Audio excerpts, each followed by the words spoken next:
All right, so as we all know, it was a complete and utter shutdown last night by Dricus Du Plessis. 5-0, really. Like he shut down absolutely anything and everything Sean Strickland was doing. There were a couple rounds that were close. I thought round one was kind of close. Round three was kind of close, but like you could literally make a case that DDP had a clean sweep.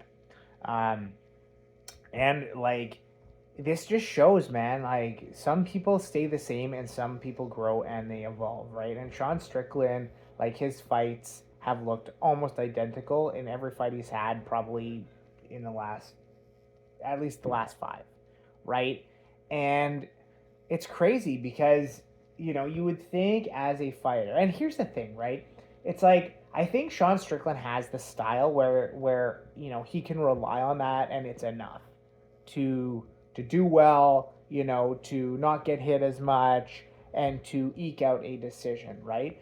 But to me, it's like, okay, was there any type of game planning involved, right? Was there any type of like, okay, maybe we can find a hole in the game or something that we can expose, because it seemed like his entire team, whoever that team was, is like, okay, we're just gonna do the exact same thing as last time, just a little bit better, right? That's kind of all I saw. But with DDP, he was like, in the beginning he was doing that switch kick all the time, right? And one of the things that I heard from, I think it was Faraz the Hobby, is that you can basically counteract the effectiveness of the Philly shell with head kicks, right? And so, like, again, I don't know if that was part of DDP's plan or if he just kind of saw that and went for it or whatever the case may be. But that seemed to like slow down any offensive pressure from Sean Strickland. And then basically it was just him. He was kind of pushing forward a little bit, but him basically trying to counter. And it didn't. It obviously, we saw, did not go well. So as I said in one of my shorts and things like that, like I definitely think that this is it for Sean Strickland as far as getting anywhere near a title again. Like unless he does something in the next little while to make himself absolutely undeniable, meaning like he basically beats up absolutely everybody ranked underneath him in kind of dominant fashion. Otherwise, you're probably gonna just see him, you know, in the mid range of that division for the foreseeable future, right?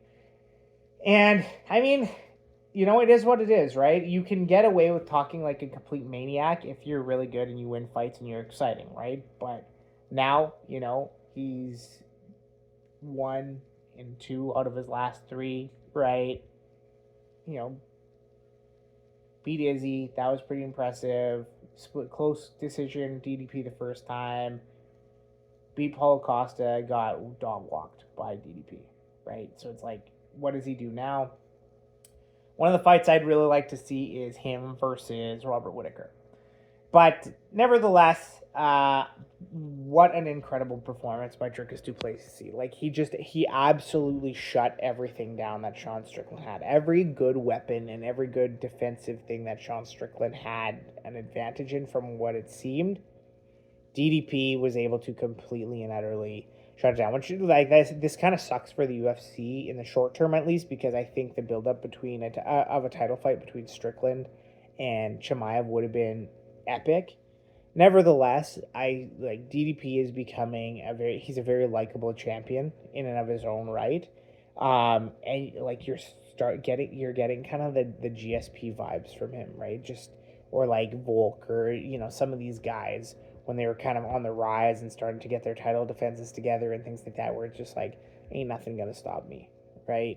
No matter who you put in front of me, I'm gonna slap him down. So I like his confidence, his swagger, his performances. Like, it's just hard to ignore, right? You see so many different things happen, and it's like you watch his rise and all these things, and yet he somehow finds a way to get the job done. So it's absolutely incredible. Now, the question is, how is he? And by the way, huge respect to DDP for his response, right? So basically, Pereira is down to fight him at 205. Like, he said yes to that right after the fight, all these different things, which, like, you know, I would say the coward, or the, like, I would say anybody with sense even would try to position themselves to take the path of least resistance to the most amount of money, right? Which a fight with Pereira would obviously be the path of least resistance, the most amount of money, right? But that's not what DDP did, right? Yesterday in the post-fight press conference, he made it absolutely clear that Chimaev is first. I want to be the greatest middleweight of all time. And in order to do that, I need to get through Chimaev and all these other guys who are up and coming, right? And so, like I said, I certainly agree that, you know, for some people who are in this, and they should be, to make as much money as possible while they still can, taking a Pereira fight would probably be, like, the best choice, at least from a financial perspective. But he's in it for glory, right? He's in it for more than just making money. And so he didn't hesitate at all to say, hey, Chimaev is next. I want to see what I'm made of. I want to see what he's made of too. Now, the question is, how does that fight go? I don't know what you guys think, but I think that DDP, like, I don't want to underestimate the guy, right? Because the dude clearly has a very good chance, right? He's very good, very strong in the grappling. Seems to have, like, an elusive striking style, like, just so unorthodox and kind of awkward. He's like, you know, some people are calling him like the Yuri Prohaska version.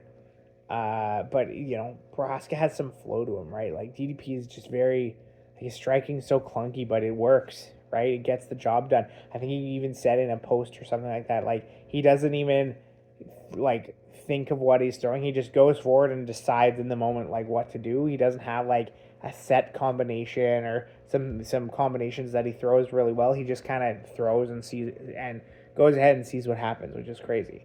So I think bottom line is we're going to have to see whether or not he can stop a takedown. And if he can't stop a takedown, whether or not he can survive. And it does look like he's got some good takedown defense, and it does look like he is, you know, a super strong guy. But, you know, at the end of the day, like, Chimaev is strong and technical, right? So can DDP stop that takedown? Is there anything that he can do when he gets on his ground or put on the back or gets his back taken to defend against some of those insane submissions, right? And I don't know the answer to that question, right? He is, like, there is a story about how he, you know, submitted, I think, something like 20 black belts or whatever in a grappling tournament, different things like that. But, like, Chimaev is not a jiu-jitsu guy. He's not a black belt guy. He's on another level, right? And so we're going to see, right? We have seen in the past that potentially his cardio is suspect. Potentially he has some cardio issues. You know, he's never gone, I don't think he's gone 25 minutes ever, right? So the question is, like, if DDP stops that, you know, first onslaught in the first round, or maybe he can stop an onslaught in the second round, can he kind of outpoint him in 3, 4, and 5, right? Remember when he fought Kamaru Usman? Usman was saying, like, if this fight had been 5 rounds, I would have won, right? He started gassing. So, and the thing is, he puts on a furious pace in the beginning because he's very confident he can get the finish. But if he can't, then what, right? And I think, you know, cardio is on the side of DDP, right? He's done 2 50-minute fights, and he's prepared himself for 3, like 75 minutes worth of action in there. So it'll be interesting to see. But all in all, I still think that Chimaev gets the job done when he faces DDP. But this will definitely be his toughest test ever. Let me know what you guys think. And if you like the video, please hit the like and subscribe button. Helps the algorithm, helps grow the channel.